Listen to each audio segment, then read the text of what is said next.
Again, we welcome you, and yes, we're thankful for the rain today. It's, I was looking at the radar a while ago, and I think it's the first time I've seen rain completely across our county in a long time. So thanks for that blessing this morning. We're going to go ahead and we have first. That's yours, I believe. I don't know if I can have one. Let me share it with you. You make your bond, they themselves say on it. Yeah. We're going to go, item number 2 this morning is visitor and public comments. And first one I have is Mr. Wayne Rogers. Can you come forward, Wayne? Good morning. Good morning. Welcome to the court, Ms. Castroville. Glad to see you. My name is Wayne Rogers. I own a commercial site work and paving utility business. I'm here to ask for a little help this morning.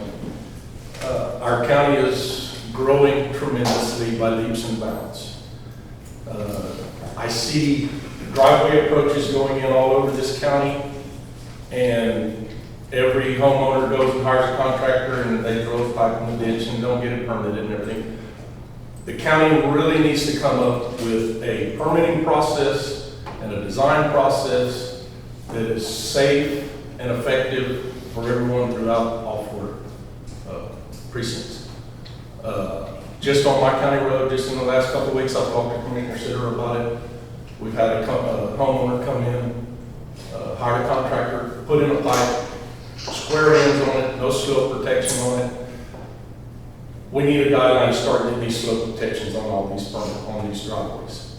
It's a definite safety hazard, and I'm sure Ms. Castroville, she's well versed with what needs to be established. And I know the first thing you're going to say, we don't have any money to put any permitting people in the office for inspection and this, that, and the other. But somewhere down the line, we need to try to get this implemented across the county because it's a growing problem. Our maintenance crews can't tread and clean the right-of-ways because so many of the culvert pipes that have been put in get crushed from people driving along. They're not safe and effective. The one that they just put in on County Road 4516, they put a 24-inch pipe in, square pipe. Mr. Sitter is trying to get our right-of-ways at 24 foot for our streets and pavement. These are right off the edge of pavement. Anybody runs off the side of this road, hits that culvert, the car's going to be on the roof. It's a definite liability for the county and any individual driving up and down our county roads. I would be happy to steer a committee in the future to try to get some of this implemented to bring to the court to help provide some guidelines. But with Ms. Castroville here, I'm sure she can probably steer it on in the right direction anyway. But just my 2 cents. I think we really need to take a look at this in the future because there's just for instance, I just got through doing an approach in Bexar County. Bexar County charged $300 just to do the review. And then by the time the permit was submitted, I just went and looked, we ended up paying $1,200 for the approach. That was for the design, review, and permit through Bexar County. In that process, when you do get an approach permit in Bexar County, either CPS at the time of a meter install or the county at the time of a septic install has to verify that that approach was pulled for that property. So the property owner knew he had the proper approach permit to get implemented before he could get the electric or septic permit. So just some of the things I've been watching, it's been a growing problem and we need to try to resolve it. Thank you for your time. Yes, sir. Thank you. Of course, we don't have, it is public comments and we don't have agenda items, so we can't, as you know, Mr. Director, can't really respond. My only comment would be there's a lot of those issues that the court's aware of that it has a plan going forward to try to start addressing a bunch of that stuff in another review process. So thank you for bringing that. Next item, or the next person we have is Edward Martinez. And his comments is in regards to item number 5 for the replat. Yes, sir. We're Martinez. Anyway, I was overlooking the plat that was sent to me, and my question is, they're in the center between lots 9C and 9D. They show I don't know what that is, but that's going to be a right of way or gonna be a road? I'm not sure what that's gonna be, what the dimension is on that. Which one is this This one, sir. Yes, sir. When you look at the top right corner of it, Yeah, and actually, you know what, I'm just realizing on this, because I'm looking over there, we do have a place for public hearing, if you want, if you give us just a minute, I say, well, we'll just do this as part of public hearing, I'll bring you in on public hearing, is that okay? Sure. So just give us a minute, and we'll get to that agenda item, that might be the best, that way we'll just open the public hearing, I'll let you go into it. Thank you. And I apologize for getting up here and then having you seated again. Thank you. And we also have Charles Johnson, Medina River West Property Owners Association. And that one, we don't have public hearing this morning, so Mr. Johnson, if you want to go ahead and come forward and make your comments, and this is in reference to the bridge, 5723 crossing. Yes, sir. First of all, good morning, Your Honor, Commissioner. I'm Charles Johnson, the president of the Medina River West Property Owner Association, president and agent. I'm here to represent 498 residents of Medina River West. Presently, there's 513 lots there. These residents have been calling me regularly and to ask me questions about the bridge. Mr. Sitter did call me the day the bridge was closed and explained to me what happened. I put it out on next door, but we all know what next door is. So they're calling me with concerns, safety concerns. The biggest safety concern is if there's an emergency, what other way is there out of that neighborhood? Of course, 1343, which would be the west entrance to Medina. If there's a flood, that road kind of floods every now and then, they're stuck. Emergency purposes for the personnel living down on the bottom of the bridge, of the subdivision on the east end, they're worried about time and the help they need, either be EMS, police, or sheriff. They're worried about the time factor. Kids coming in from school, lower the cost road, that extra time they got to spend on the bus, coming in from lower the cost, that's taking a toll on them too.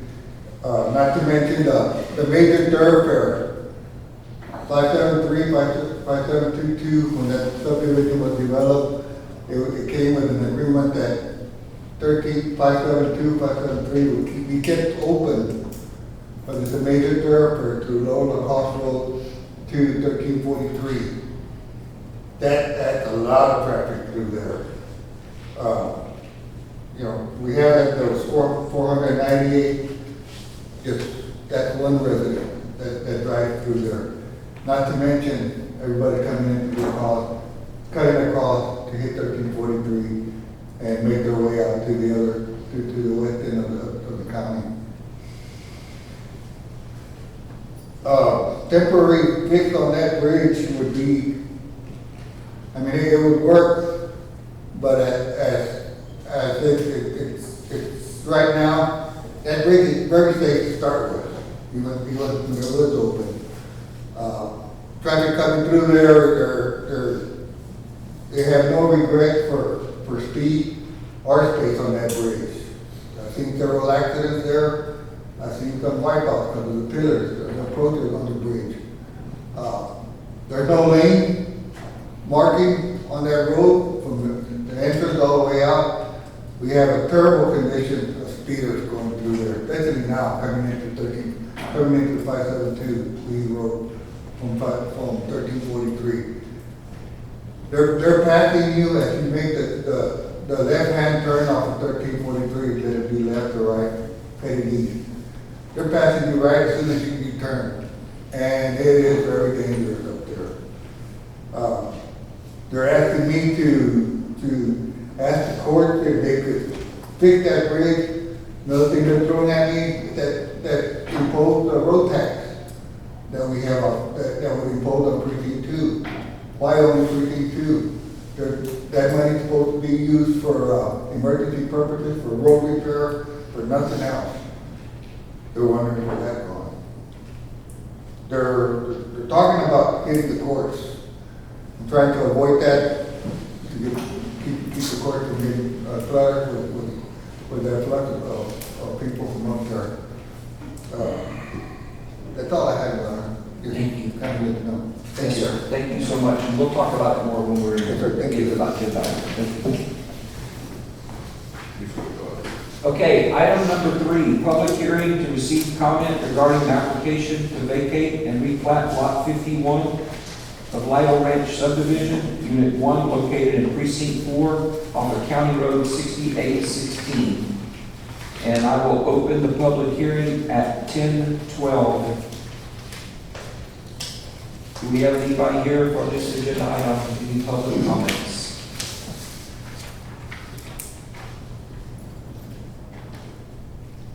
Nobody? Okay, then we will close the public hearing at 10:12. Item number 4, discuss and take possible action on final approval of vacate and replat of lot 51 of Lidle Ranch subdivision, Unit 1, located in Precinct 4 off of County Road 6816. Morning, Judge. Good morning. Commissioners. Good morning. Rick Lockwood with RL Lockwood Engineering. We have a subdivision plat here for final approval. We're taking almost 8 acres and subdividing that into 5 lots. Average lot size about 1.5 acres. Medina Electric will serve electric here, Benton City Water, and all lots will be on the septic.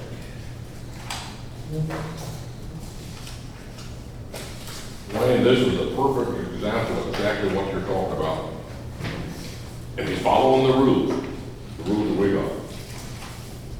You got 5 lots that doesn't even consist of 500 feet from one end to the other. Exactly. I know exactly what you're talking about. It has been discussed on many occasions. I hate these things with a passion. Now you're gonna have 5 lots. Like I say, he's following the rules. We try to, if we're able to, and I have done it in the past, a couple of them off Lower LaCrosse Road, have them double some of these lots up where you cut them in half. Or at least eliminate some of them. But now you're gonna have, I don't know what type of bar ditch you're gonna have there, but you're gonna have a continuous bar ditch of culverts for the whole 500 foot. Right. Across here. So each one of these will have a driveway. And each one of these is kind of like over where you live, is a traffic hazard. Right. You got cars running 50 miles an hour, or 55, whatever speed limit, or 45, and then you have cars keep coming out on the highway. It's just, it's a problem. It's a bad problem, I thought.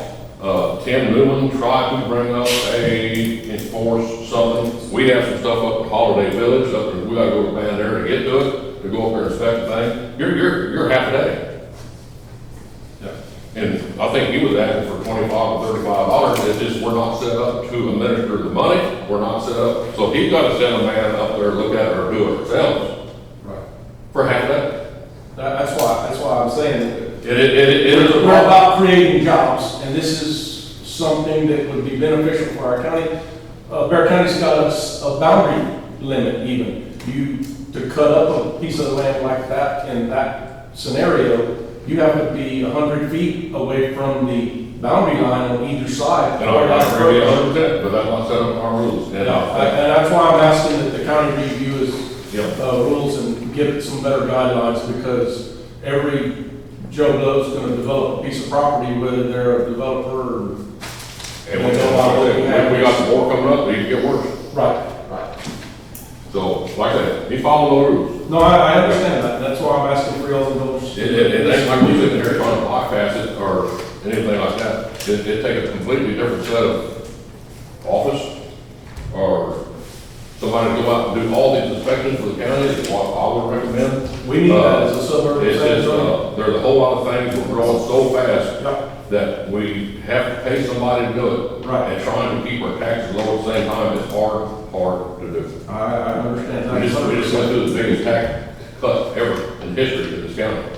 I understand that. You know, I realize everybody's valuations went up, but the taxes went down.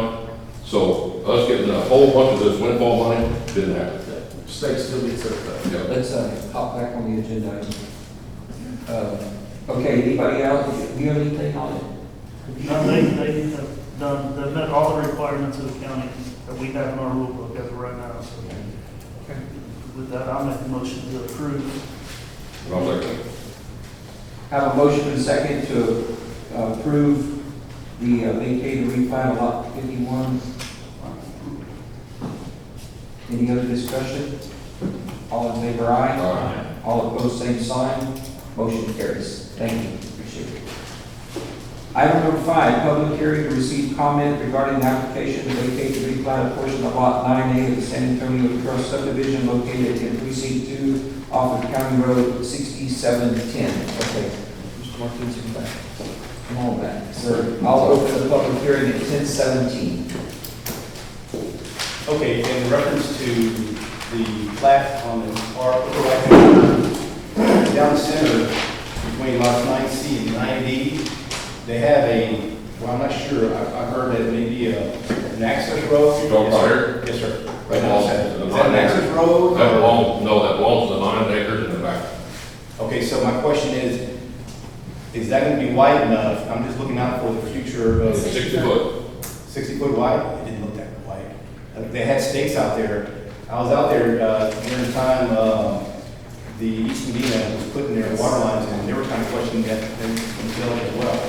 It looks like 60 because It's, the other one's 120, which looks I like half failed of to a put lot. the dimension on. Yeah, 'cause I was trying to figure out. But it is 60 foot, and I have revised that. Okay. It is 60 foot. And is that going to also allow for access of your, any kind of utilities or whatever? Yes. Because I know they has CPS been involved in this? They have, I'm not sure it's CBS, actually, yes, Stephanie, the owner, she has spoken with all the utility providers and has approval on all of them. Okay, yeah, that was my question, because I was mainly concerned, how are they going to have access if it's not less, I said. Yes, It yes. didn't look, And let me show it you. didn't look like Let it me show you was. this. And this piece also has city public service on, we've been working on this thing now about Like that. better than 4 months, 5 months. A couple minutes. I know it's better than my own backyard, but anyhow, it does have a city public service line, or, I'm sorry, electric line that feeds into the back of the property off somewhere, I don't know where it comes from. But there is an electric line on it, goes to a little pumper well, stripper well or something. I believe there is, yes. Yeah. But like I said, and another, again, they have jumped through hoops, they paid all their fees. It's just a 3-lot subdivision. And they meet the rules. Yeah, no, it's okay. My concern was making sure the width, I didn't see one on here. Yeah. But she's clarified that, so that was the only thing I had. Appreciate it. Yes, sir. Thank you. Thank you. Thank you. Yes. Or- Any more comments? Okay, we will close the public hearing at 10:19. And I'll make a motion that we, Okay, item number 6, discuss and take possible action on final approval to vacate and replat of a portion of lot 9A of the San Antonio Trust subdivision located in precinct 2 off of County Road 6710. I will make a motion that we approve the lots on lot 90 San Antonio subdivision located in precinct 2. Second. Have a motion and a second for final approval of the vacate and replat of a portion of lot 9A of San Antonio Trust subdivision. Any other discussion? All in favor, aye. Aye. All opposed, same sign. Motion carries. Item number 7, discuss and take possible action on emergency repairs to bridge on County Road 5723 crossing the Medina River for 2620243 discretionary exemption. And this, we do have Nikki here, and I guess just to start or a couple of things in regard to Mr. Johnson's comments when this came up. Obviously, one of the biggest concerns to us is the safety. I mean, we know it is a safety issue. I've made plenty of responses over the previous 10 years into there, so we understand that. So we're trying to, I just want everybody to understand there's 2 parts of safety, and we're really trying to balance this. And one of them is current safety, right? But we also need to balance that against long-term safety. So what you're going to hear, I think, in some of the plans, opportunities we have is to make this bridge better, maybe not, wouldn't be so much immediate, but term to make it easier where we have, if there was a flooding situation, if the bridge was elevated, we could still continue to use it versus not being able to get there. So the exact same set of issues that we have right now, because it's closed, become the same set of issues if there is a flooding condition and those type of things. So we're really trying hard to make sure that we're trying to do something good for the long term of it. She'll have that, she's got it up on the. Well, she got it up there. She's got it on the screen. He's taking give to your people if you want to. Yes. So that's kind of where we are this morning. We're gonna look at some options, here that, Westwood Engineers has put together for us and walk through those, and then, we'll discuss it further, best approach. So, thank you. Thank you, Commissioner. Thank you, Board, for allowing us to be here today. As we know, the emergency repair of County Road 5723 is something that's really urgent. We went ahead and evaluated some options for the court to hear today. As you can see here, the existing conditions for those that are in the court, as you notice, that the CMP, the current corrugated metal pipe that is allowing water to flow over 5723 through and conveying flow through Medina River is greatly damaged, and that is why we have current closures today. We went ahead and evaluated 4 options for the court to see and the public to see as well. We varied the extent of the repair because obviously we are concerned about today's safety, but also we're looking ahead at long-term safety and to ensure that this bridge is usable in the event of a major flood event. So if you could go ahead and go to the next slide. These are our 4 options that we have come up with. Option 1 is a textile bridge design and construction. The drawback to that is currently, as commissioners, as well as Westwood has discussed with the textile area engineers, the San Antonio district, like the likelihood of us getting implemented into that would be about fiscal year 2028, which doesn't necessarily provide enough relief now because the citizens and we're looking to provide that relief to the county immediately. So that is one option, but that is a drawback to that option. Option 2, as you can see, is the possibility of slip lining, which essentially describes us as removing the CMP. There's five culverts that convey drainage through the Medina River above 5723. We would essentially remove that and slip a smaller CMP within the void that's created once we remove the pipe and the grout the exterior between the exterior of the pipe and the void that's created.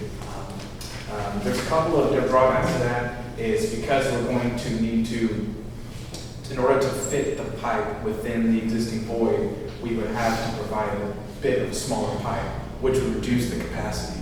That's a great concern for us because we are already struggling in flood events over that bridge currently, so reducing the capacity is not ideal. The construction is slightly difficult. It's going to be hard to perform any quality control over that to make sure that grout is surrounding the pipe at all places. There's a couple of options that we can do, or we can drill holes. We'll drill holes in the existing pavement to see if the grout seeps through. Then we can kind of check to see, okay, the grout has adequate coverage. But then again, we cannot 100% guarantee that construction method and process will hold up over a major rain event. So that is the second option. It is cheaper. The final slide will show some cost breakdowns for each of these options, and then our Westwood's recommendation. Option 3, we remove and replace. We demo the existing bridge, we demo the existing culverts, and we replace with box culverts with similar capacity.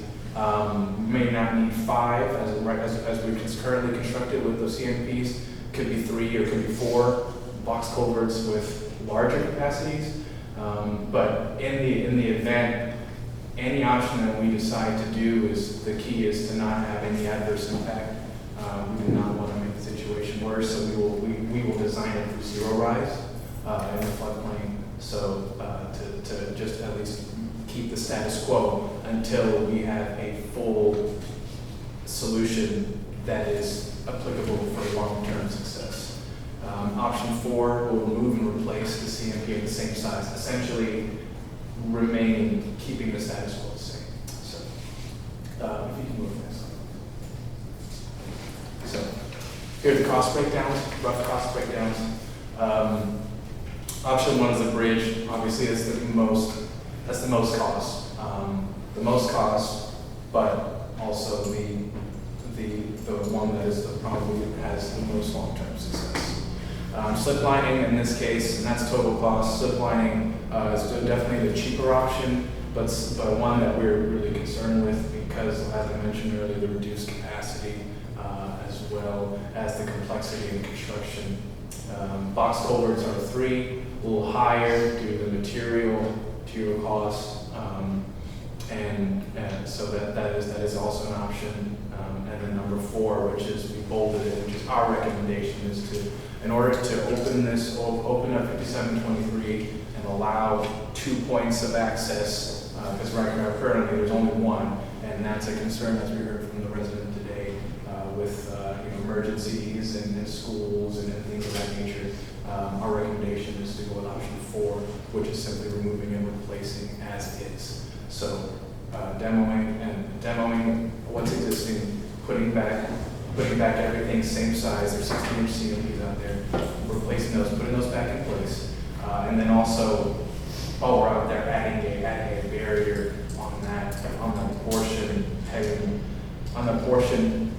eastbound, where we noticed, the Commissioner Center pointed this out, that there have been vehicles that have been kind of pulling out the river, so we can add additional barriers that we can make sure that doesn't happen anymore when we do option 4. So that is our recommendation. That's Westwood's recommendation for the court here today, and that's all I have. I'm open for questions.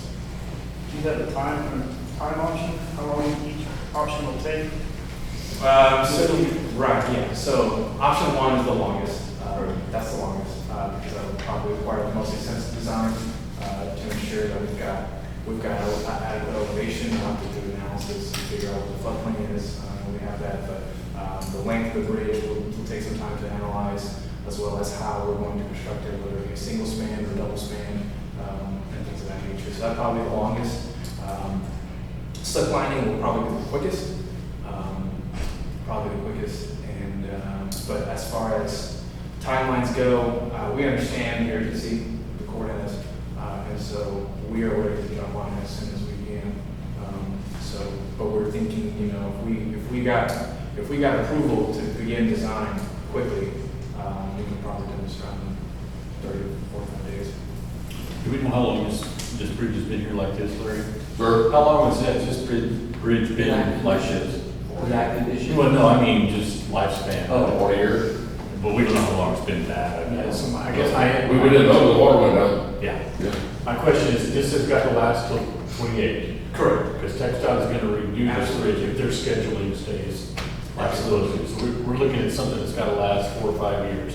I guess my question, if it was going to last longer, it looks like everything's kind of intact except the CMPs failed. Some, and now there's all this cavity. Correct. Do they even make I don't know, engineering wise, of the poly pipes that they make now? They looked at it. We have looked at Do they even make a 5 foot? Is that even? They've been done several times. The problem, I don't know, I was picked on the problem with the poly was the thickness of the pipe. They couldn't get it back in the same hole. Well, if you're going to demolish the whole thing anyway, option number 4, sure, not sticking it back in the same. Correct. But I guess if we're only looking at 4 years, it really doesn't matter that the CMP would last that long. Yes. Okay, let me tell you some of the issues we do have, okay? On the 2.3 million, that would be the grant, just like we all work on, I would presume 20% matching. It would be Yes.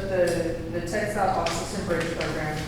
Federal government covers 80, state covers 10, county covers 10%.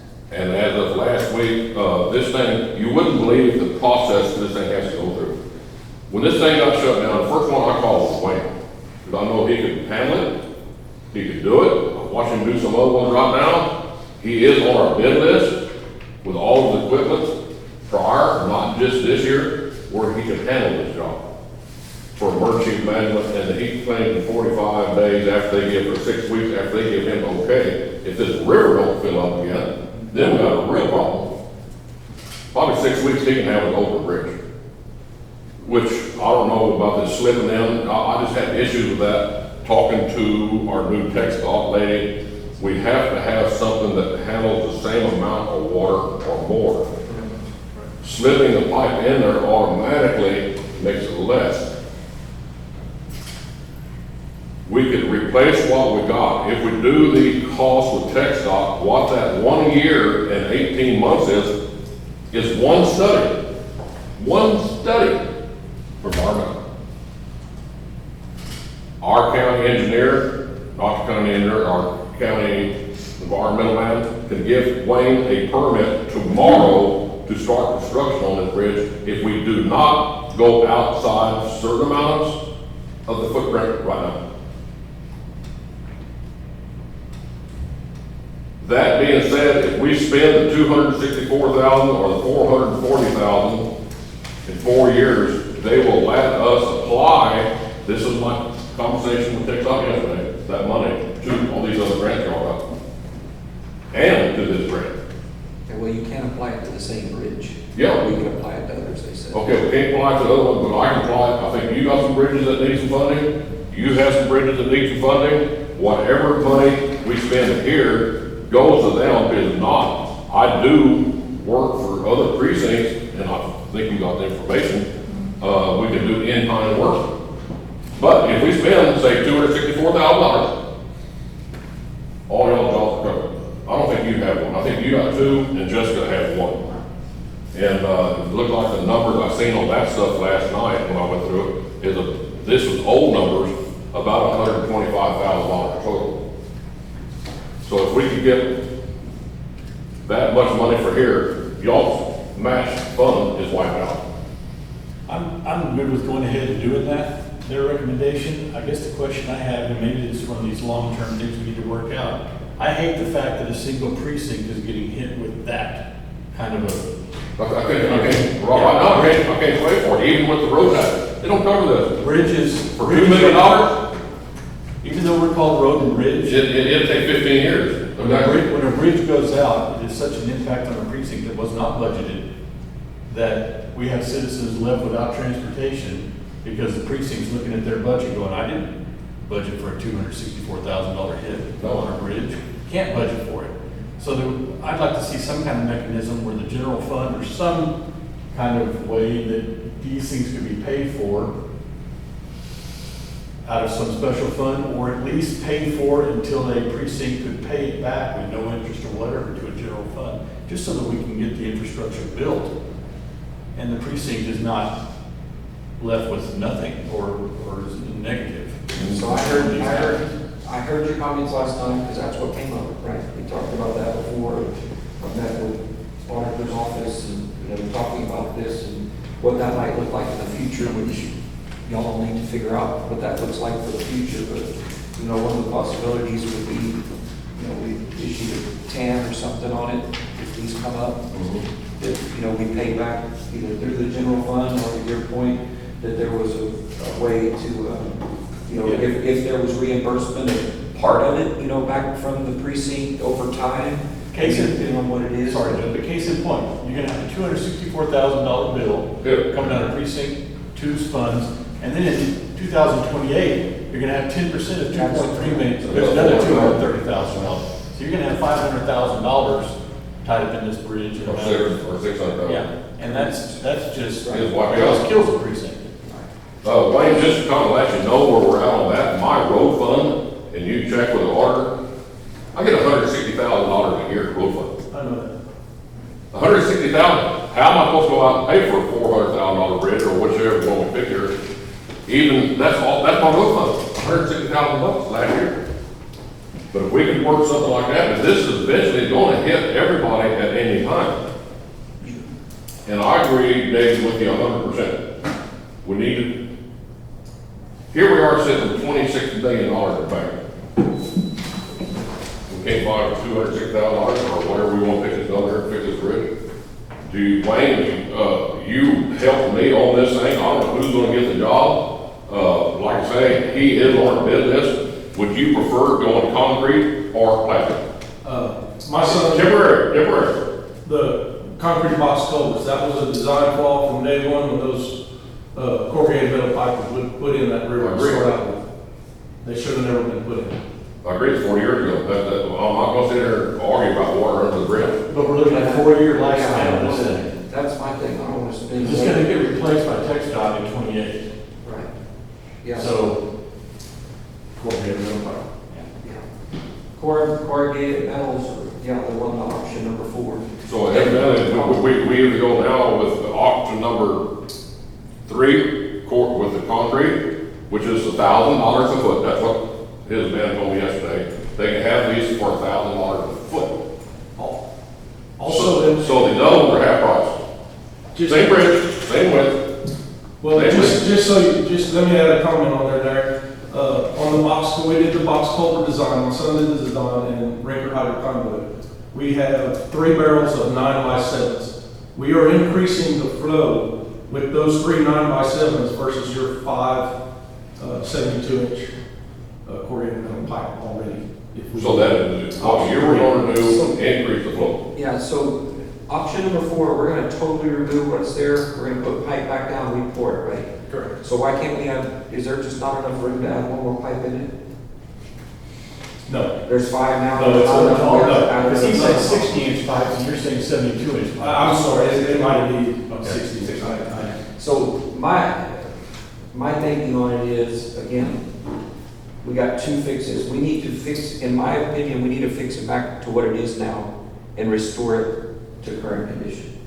Because anything we're doing to spend another, $150,000 or whatever to increase flow that's gonna get thrown away when we do it later on, to me, is not the best thing we should do. We should take, I wish we could do 146,000, but I hear concern from the engineers that we spend that money, come back and wash it off, and then we spend 264,000. That's not a good thing to do. My opinion is the $264,000 option, and that gets us short-term fix back to where we are. Back to where we are. And then we go, we work on the TxDOT replacement, and we get the long-term fix for the safety concerns and all of those issues, just a 2-part deal. Okay, let me start off on top again. If we vote here to be able to use the general fund on TAM Let me or. talk about money a second here, before you get going on Okay, that part. So, okay, good. So to me, we got 2 pieces here, because we've been working on this. We got 2 things, and one of them you don't have to replace today. We're having to decide, but, is a TAN going forward a good thing? I do hear the court saying, yes, everybody agrees we need to do something as these things come up. So we think a TAN or something is probably that vessel. For this one, currently, we went back through and analyzed where we are on uncommitted money in ARPA funds. And we have enough money to do the $264,000 option. We have about $275,000 of uncommitted money in the ARPA. And our recommendation, or my recommendation, at least on this, is that we use that money to take care of this one. Is that going to interfere with our, Yes. will that interfere with our bill for? No, this is uncommitted funds. Uncommitted. This is what we have, it only was about 10,000 uncommitted currently. We went back to, no, everything we've talked about, the other things that we have it encumbered for is there. So that's our fund. Right, so for example, we had the jail that didn't cost as much as we thought it was going to, that would helped us. We had the water, not the water, what's the other project? We had- Cloud setup was removed. The what? Cloud setup. Yeah, we had $45,000 there, and then there was one other one that was some money back. Bottom line is, we have ARPA funds to cover this one. My recommendation is we use those funds. We have to have them committed anyways. We're getting to the end of that, but when we have to have commitments on them, and then we use those funds to take care of this one, but then we need to decide, going forward, if the general consensus is, hey, as we move forward, we're gonna look for these other methods to do that. So rather than take the money just for the general fund, this money is still sitting there, and I recommend it. If we can do that, I agree 100%. I will never say nothing bad about mine again. I got that on record everywhere. Yeah. And the newspaper. And the newspaper. And the newspaper, So that would be my recommendation. and how much take care of 275? Yes, so, which would take care of the, and by the way, Westwood didn't know how much money we had because it sounds really close, but. Okay, now how long will it take you to get this engineered so we can either try to get it bid out or let our contractor by record, he is our Well, contractor. this is gonna go as an emergency repair, that's what we get authorized, so we need to move through the process so we can get it back done. So the real question is back to, time, I guess the question would be time. Sure, what I mentioned earlier, we're thinking 30 to 45 days. To have your end ready. Correct. Well, that's the whole, we do have to get surveyed, so we have to get resurvey that. So you're talking about before we're ready for a contractor to start? Or you're talking about to get the whole project done? Oh, no, just to see the project, the design side. Yeah, the design side. Design side alone. Yeah. And then probably, how long, 6 weeks or so probably to do the project? We put that in 6 weeks, but we're 3 weeks, 3 to 4 weeks, we're anticipating opening back up. Okay. I'll give it 6 weeks. So I have a couple of questions. Just looking at the pictures for the existing conditions, the slip lining wouldn't be feasible because the CMP is too damaged. Right. Okay. Right, correct. And I understand the process of drilling through the bridge deck and pumping flowable fill in there, Right. making sure that flowable fill comes out to make sure there's not voids there. Correct. So the slip lining isn't feasible. I mean, even if the corrugated metal pipe were in a good enough condition where you could slip line something into them, they do have those smooth slip line pipes that gives you a little bit more flow, but it would still decrease the overall flow going through the pipe. That's right, yeah, the smoothness factor The goes up, but it's not. the smoothness factor will help, but it's not gonna help you enough. So that goes back to what you stated before, is if you're decreasing the flow capacity underneath this bridge, you're gonna have to do a hydraulic set, That's right. okay? Going back with exactly the same eliminates the time that you would spend on a hydraulic set. Correct. Okay, That's the whole. so that's one of the reasons why you want to go back with exactly what you have. Bigger or bigger. Well, yeah, even bigger, you want to do at least a shorter time frame, but you still want to do an analysis, okay? Because if you change anything, you are changing the flow, okay? I agree. So what is, if we're going with option 4, and we're going back with the same diameter corrugated metal pipe with, No, I think you need no plastic on it. Did you No, say? it's corrugated. Corrugated? Corrugated. Well, don't last 40 years. okay? If you're going back with the corrugated metal pipes, one, have we been able to find through the county bridge plans No, at all? So when it was originally constructed? that ain't gonna happen. Okay.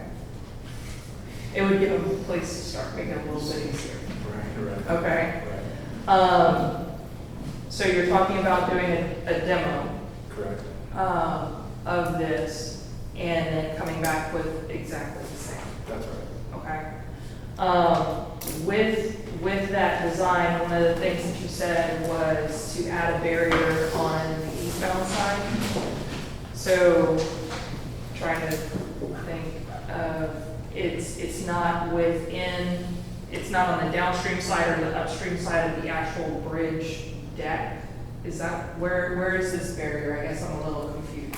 I don't know, we'll put where, So if you're heading Well, no, eastbound approaching the bridge, Okay. maybe about 50 feet west of the bridge as you're going eastbound, there is some slow paving that kind of tends to veer vehicles into the river. And there were some complaints that, well, I'd say a half dozen occasions. right, half a dozen occasions. But the 3 cases I drove up there in the middle of the night, they were down the river, you could have had anything, they weren't gonna make that bridge.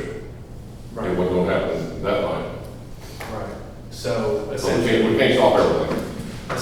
we'll have, we'll have the head wall, on that, I guess, looking in the eastbound side of the road. And then we'll just we'll send some sort of barrier, whether it be metal beam guard fence or some sort of high curb to barrier protection so that vehicles don't end up veering into the river as they approach eastbound. That's our idea. looking at it from a hydraulic standpoint, like if the bridge gets built, Sure. okay? And then we do have a flood, we want to make sure that we're not obstructing the flow. Because right now it has a very short curve on either side of the bridge deck, that when the river overtops that structure, there's nothing that can get caught up on it, like tree debris, a trunk or something like that.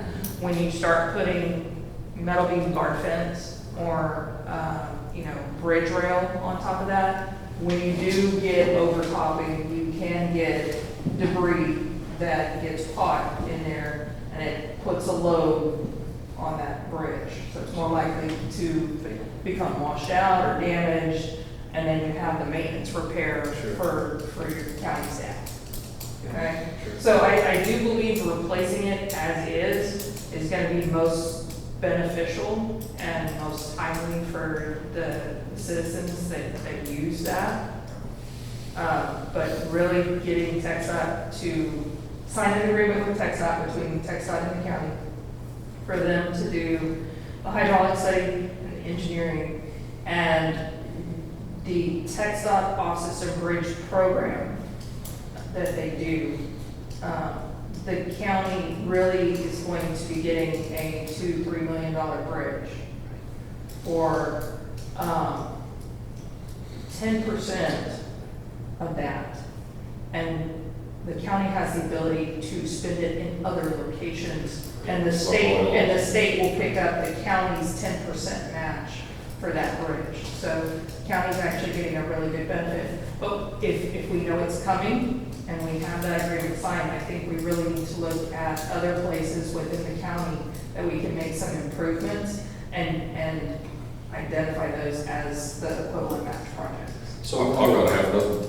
Yeah, one of the things that ties into this piece is that, we have the hazard mitigation grant that we applied for, and one of those that we've been awarded, that we're gonna receive, is the countywide, to look at more of these. And one of our thoughts on that is that we need to identify all of these bridges, make sure we have them, so we can get them all into the system and have a plan for all of this. So I think that'll be another benefit to that when we receive those funds. Okay, one question, this is kind of critical to you, I guess. Can they run the hydraulic study, or do we have to let TxDOT run the hydraulic study? What I'm afraid of. Well, we want to run 4, so we want 4, so we don't have to rerun all of that.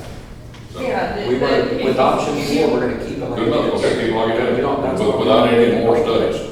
Correct. Okay, I'm good with that. Which is basically back to what you were talking about, where Pat can sign off. Well, Pat on it. can We're sign off. not changing anything. And I think Jessica just makes a good point that, because more than anything, it ain't about getting the debris off of it later on, it's about that we could cause it to fail. I would definitely say that's a concern. We want to make sure, if that means that we cannot take care of the issue that is people running off of it currently, because that's the design, and I say we can't fix that issue in this temporary, it's going to get fixed in the long-term fix, because we do not want to do something that messes with the integrity of the bridge, and we're sitting here again because it failed because debris got caught up in something, right? Yeah. I agree. If they're running, if they're making a left-hand curve, trying to get to the bridge, and they're going too fast, they're going downhill like this, there's some other options that you can do that, as far as object markers, you can do metal beam guard fence, you can do the Speed bump. No, but you can do reflectors around the curves, you can do curve signs, something that highlights that the road is going to be making a left-hand curve that would not substantially impact the flow of the water if it does. Can we get maybe some action? Yeah, yes, I did. Any other thoughts from, sorry? I like option 4. All your option 4. So if you like option 4, then you can see, and I recommend somebody read it, because we got the discretionary exemption that we're using now, that's how we're doing this, and then we'll work through the process with the engineers and stuff. Can I explain something really quick? Yes. As far as the wording on there, exemption. So, I mean, it's up to you, Commissioner, but you don't have to go out for bids. You can actually award that project to a vendor today. So that's why we put the discretionary exemption, since it is part of an emergency that damage was done. So that's why that's worded like that on the Talking more agenda. than that. That's right, these worded. So if you'd like to, you can. I mean, I know you have mentioned bids, but that, you know, this is. Well, whatever we get to get rid in, that's all I want to get done. Okay. I think it'd be difficult to award it until they have a design. And you give it to the person you want to give it to, and then see if they can do it. Right. Well, if they can do it, I'm going to award it to Wayne. He was the first one on the job. I've seen his work. He is on our bid list. He's on our bid list, but only for paving services, so, but this. Yes, I'm on the paving, but he has, but okay, let's just don't even worry about that. Right. On emergency service, I'm going to award it to Wayne if he can work within the funding that he thinks. Now, what kind of numbers are these? Is this, how hard a numbers are these? We did. I guess y'all have to work with him, or we're gonna give a leeway on what this bridge will cost finally. I think, Wayne, really what you're looking at, the difference is, cost-wise, is the same work you were gonna do before, but using, instead of $1,000 a foot. Yeah, I think just converting from I was just doing the math, I think converting from the concrete box culverts to the corrugated metal. That's what they're I think doing. it's below that number there that they proposed. Yeah, well, this is for materials, labor, engineering, contingencies, so, you know. There's one concern that I do have, if you do go back with the corrugated metal pipe, the downstream flow has eroded 4 or 5 feet below flow line on that downstream. Right. And that's gonna create a boil whenever it does get overtopped again. I mean, you'll have to come up with a design to take care of downstream flow on that. Because originally what we were gonna do was process the concrete bridge that was coming out. We were gonna fill that void and then grout mix the concrete on downstream flow. They will be back here talking. Okay. Yeah, so there will be some digging, at least, you know, you might have to put some pretty deep toes on the downstream side. Toes and some big riprap. So, you know, and then the riprap around the pipe entrances, so you don't get water in there without having to blow out. Sure. I'll make a motion that we move ahead with the emergency repairs to the bridge on County Road 5723 using the discretionary exemption and allowing Commissioner Center to negotiate the contractor and the cost of this project. Second. Or do we need not to exceed? I would do the not to exceed. Not to exceed $264,000, and if it does, then we'll be back here and discuss it later. If it does, we'll have to come back to Commissioner Court. Correct. Okay. I have a motion. Did you second? Yes, sir. Okay, I have a motion and a second to take to authorize emergency repairs to the bridge at County Road 5723 crossing the Medina River per 262.0243 discretionary exemption, and then further to authorize Commissioner Sitter to negotiate a contract for the repair on this bridge. Yeah, that's it. That's my motion. Do I need to include also? Under emergency status. I did that. Okay. That will be paid for out of the ARPA funds, or do you leave that funding out? We can, that's again, that will pay for it out of our To money. be paid out of our. Yeah. Okay, I'll include that in the motion. And then on top of that, like I say, all those projects are to be paid up. And we'll work through all that too, Yep. through this project. Okay, any other discussion? Charlie, do you think this would be a good Christmas present for everybody in Medina River West? Yes, sir. I think that's about when it's going ahead. And Charlie, I want to thank you for being a middleman between me and you and 495 people. 498. He has been 478. You have been a blessing my whole entire life as commissioner. Thanks, sir. Thanks for all the good work you've done for us up there. Your Honor. Okay, all in favor, aye. Aye. All opposed, same sign. Motion carries. Any court announcements today? Probably not much from last week. Let it rain. I do not want to do that. Okay. I will make, I don't know if you're going to do a motion or not, or just a complaint, not to have any more subdivision for special meetings. You know, most of these here, we have waited, I can understand some of them, you know. They have waited some of these 3 to 4 to 6 months.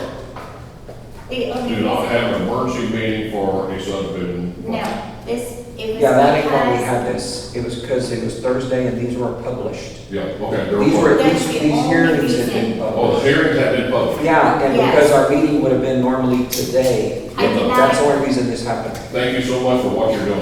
Judge, If you want to give agree me the with heads what up, Hank it was is, speaking she's a of subdivision. the monthlies. So I already had 2 weeks in, so, Excellent. no. Okay, I'll entertain them. I'll make a motion to adjourn. I want to thank the commissioner for coming up with a fantastic decision.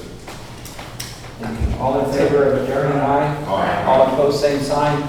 Motion carries. Thank you, everybody, for being here. We appreciate you.